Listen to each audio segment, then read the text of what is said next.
በስመ አብ ወወልድ ወመንፈስ ቅዱስ አሐዱ አምላክ አሜን።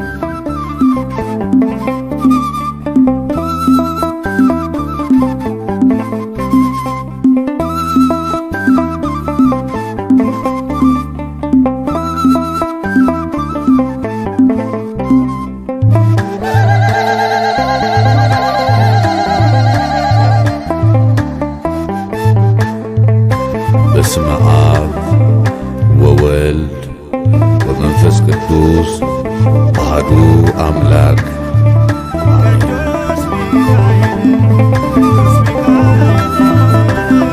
ብዙ ልጆች አሉት ለስሙ ምስክር፣ በዙሪያው ያሉትን አብቅቷል ክብር። ስለ ፍጹም ምልጃው